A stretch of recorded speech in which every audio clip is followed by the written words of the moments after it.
Yeah, I mean, I think we're all excited to have the opportunity to play in front of them, our fans, and expect to come out with a good performance.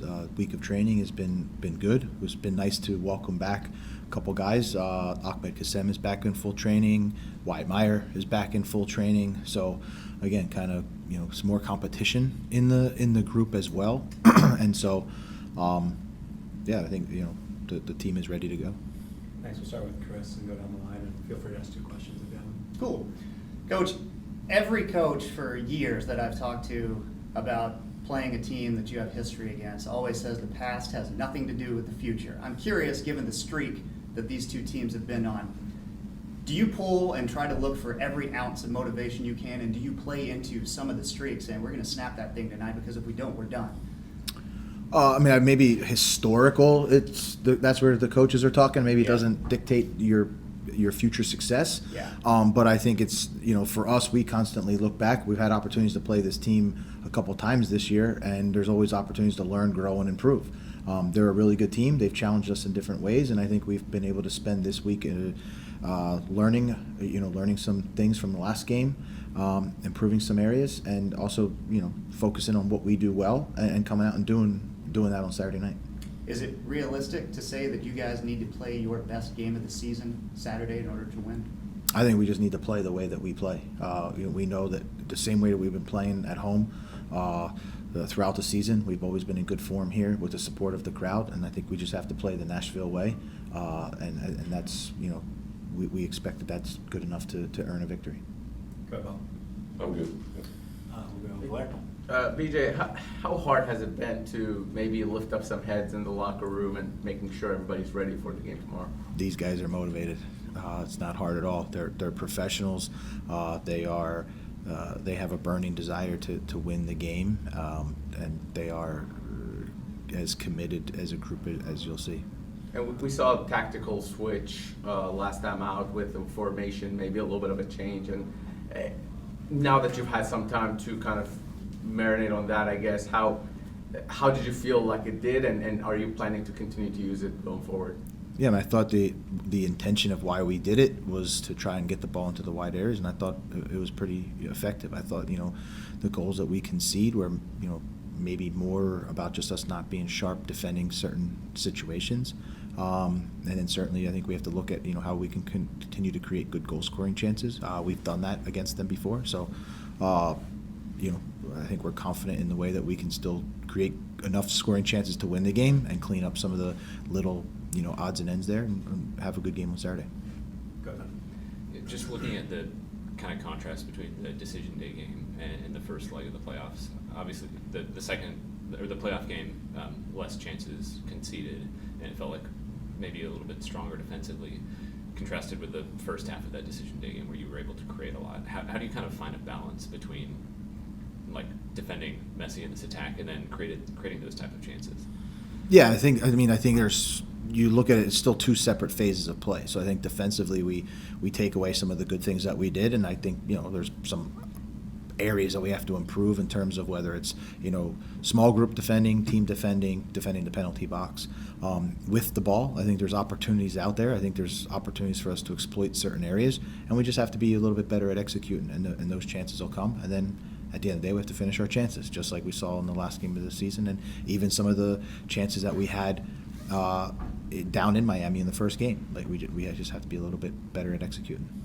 When you look at some of those chances, a lot of them have come in transition.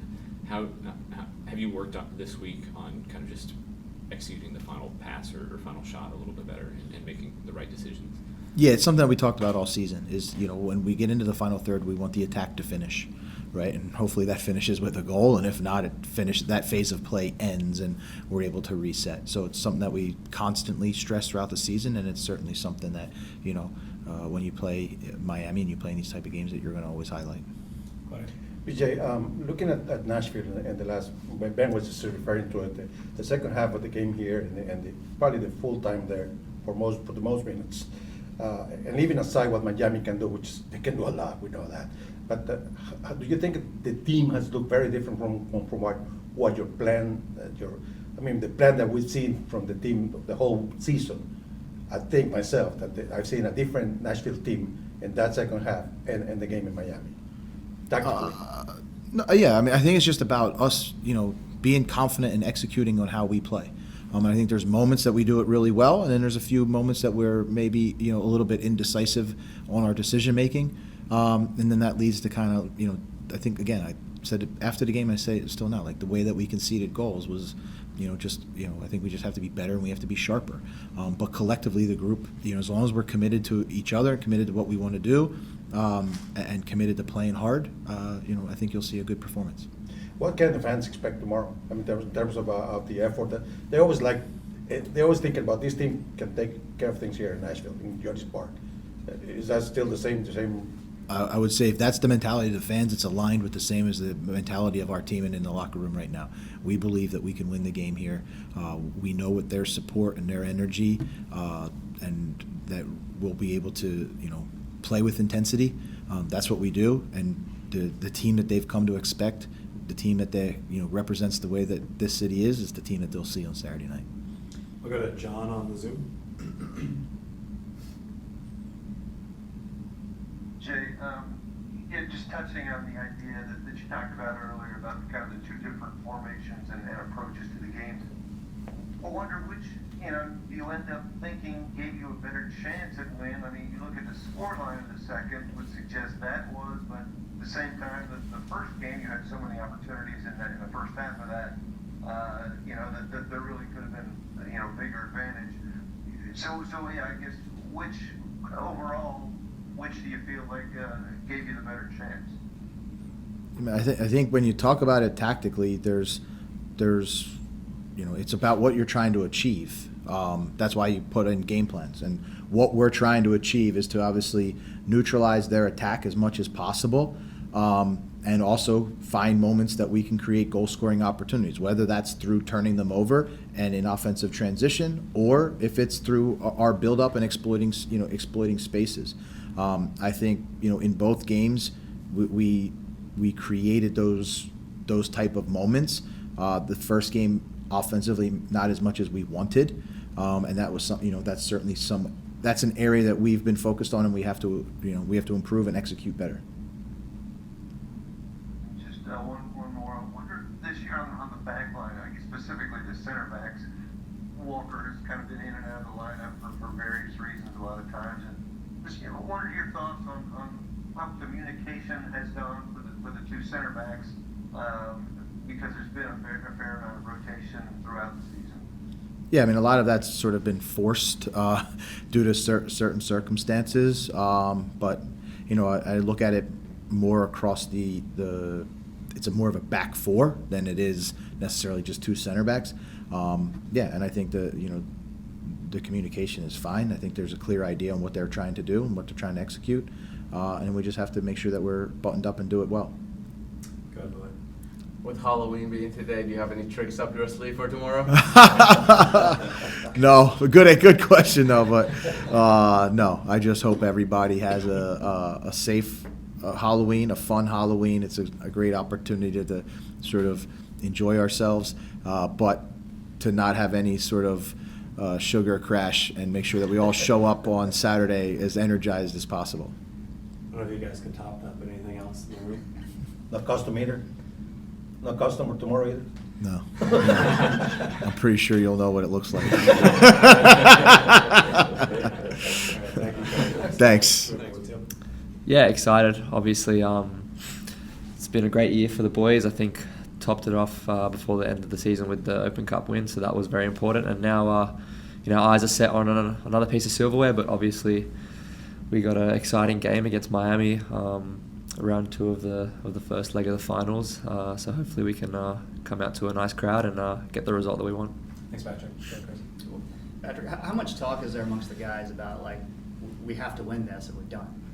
Yeah, of course. I mean, that's like the main message, right? Like every game in the finals is to win. It doesn't matter if it's last game or this game. So obviously we are aware of the importance of this game, and having it at home is a little bit is exciting, and obviously that's our main mentality going into it. To leave everything on the line and go out there with no regrets. Ask BJ this: do you guys feel like you have to play your best game of the season in order to win this game? I think every game we should be ideally going out to play out in our best form and our best way. But I think Miami are a great team, and to beat them, you're going to have to be at your best. There's no doubt about it. So we just need to bring a little bit of an X factor tomorrow, I think, with our individual duels, and as a team, just rely on what we've been doing well all year and sticking to, our DNA. But I think in terms of getting across the line against a team like Miami, it's going to take that little bit extra of individual effort. Bob, you have anything? Have you learned anything now that you've played these guys so many times? I mean, yeah, obviously you're learning a lot, and I think they're a very good team at adapting too. They have a very clear structure in the start of the game, and sometimes that is a bit predictable. But as the game goes on, they have very intelligent players that are able to change the picture for us. So I think that's something that we've been trying to learn and adapt. So obviously, come 45, 60, 70 minutes, if the picture changes, we're able to adjust, and yeah, it's going to be interesting to see what happens tomorrow. Is it important to get out to a quick start?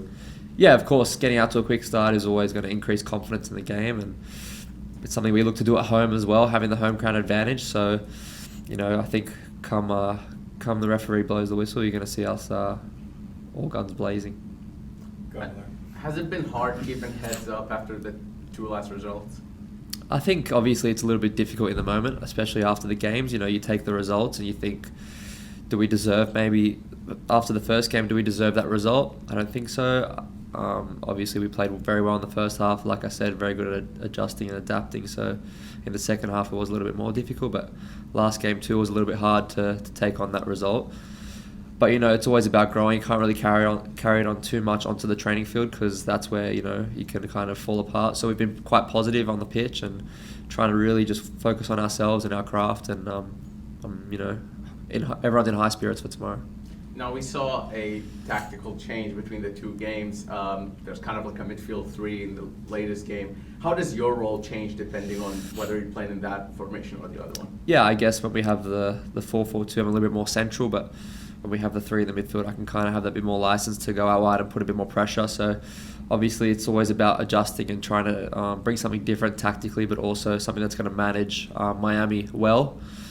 Obviously they have a lot of players in the midfield and good players in the midfield, all across the park in general, but they have a lot of danger in the centre of the field. So we tried to kind of cover that space a little bit more bodies, whilst also trying to get out wide and get a bit of pressure on the likes of Alba and Frey. So obviously for me, my role changes tactically. Obviously I'll be a little bit wider, but I think in terms of like an output standpoint, I'm still trying to give everything I can. It doesn't matter where I am.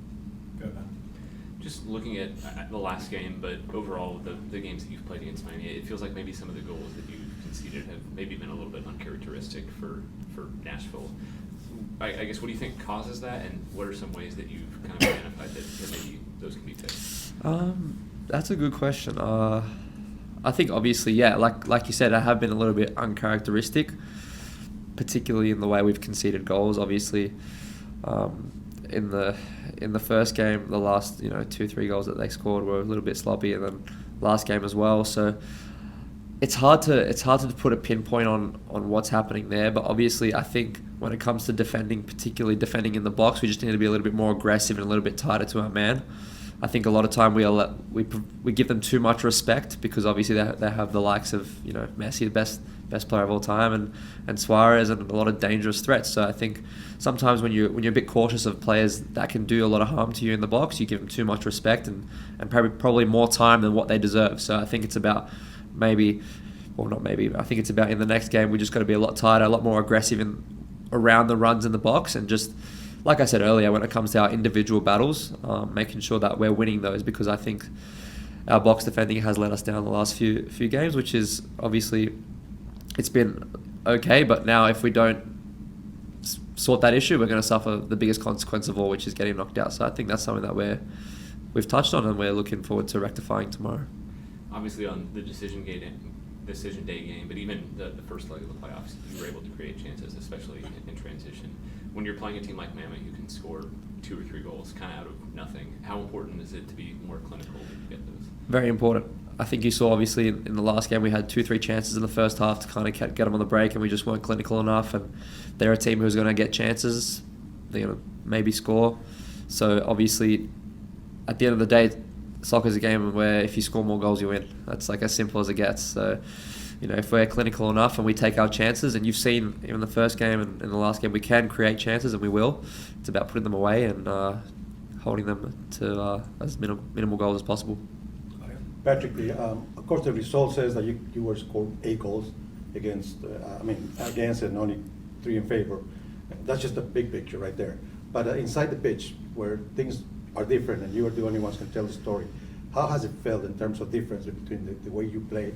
Especially, I'm talking about the way Nashville used to play. Yeah. No matter what the opposition might be, how different has it been in your opinion? I mean, obviously each team brings out a different side of you. Some teams are going to let you keep the ball, and you find, for example, in the Houston game, they went down 10 men, but that was a game where we kept the ball a lot. And then you come against Miami, where you're going to have to sit off, and maybe you might not have the ball as much. So every team's going to bring out a different component of us, and it's about are we going to stay as true to ourselves? And I think in the last 2 games, when Miami have controlled the game, we haven't really gotten enough pressure on them, and we've kind of conceded a little bit. So that's kind of allowed them to get more momentum and kind of punish us a little bit more. So I think going into tomorrow, it's about not conceding and not giving them the respect they want, and being true to ourselves in games where where we've done that in the past. We've been successful. For example, Philly at home, Columbus at home, Orlando at home, like all those games. So it's about not showing them the respect they deserve, but playing well too. Now, did you know that you must score tomorrow because that's the reason your brother came to visit? Yes, hopefully he might be a good luck charm, so that'd be nice if I can score a goal. We'll go to Jacob on the Zoom. Yeah, Patrick, obviously you, this club has been up against Miami, not you personally maybe, but Miami, I think 3 times in competitions since 2023. This, I believe, is the 4th time you faced Miami in that competition or playoffs. I guess, what would finally beating Miami in a situation like this do for Nashville SC, do for you guys from a standpoint of maybe confidence or growth? Yeah, obviously, I've heard about that, and I've heard about the kind of rivalry that Miami and Nashville have had, particularly since Messi has kind of entered the league, and I'm going to say the difficulty breaking down the team when he's there. But I've had a few discussions with the coaches, and I kind of brought up the idea that eventually Nashville will beat Miami. Like, that's just the way the world works. We're not going to go our whole club life not beating them. So why not tomorrow? And why not again in a week time? So I think obviously it's going to be a challenge, and we're up for it. But if we're going with the mindset that obviously, like I said, why not tomorrow? I think that's going to put us in a positive mindset and give us every opportunity, mentally at least, to go into the game with positive aspirations. And knowing that a win over Miami would be kind of a barrier or amount that you guys have finally been able to achieve. How do you go from that to potentially how do you go from potentially doing that to having to get ready to play them in a game 3 as well that you also have to win? I mean, yeah, that's obviously another challenge in itself, and something that we've thought about in the back of our minds. But I think at the moment the main priority is tomorrow. Once we've done that, it'll put us in, honestly, I think in every it'll give us every advantage to think that we can do it again. So once we achieve our goal tomorrow, then we can start thinking about obviously the next task, which is an away game. But like I said, yeah, tomorrow is the most important game. Anything else, Lou? Any questions for your brother? No? No questions. All right. Thanks so much, guys. Thanks, Patrick. Thanks, guys. Thanks.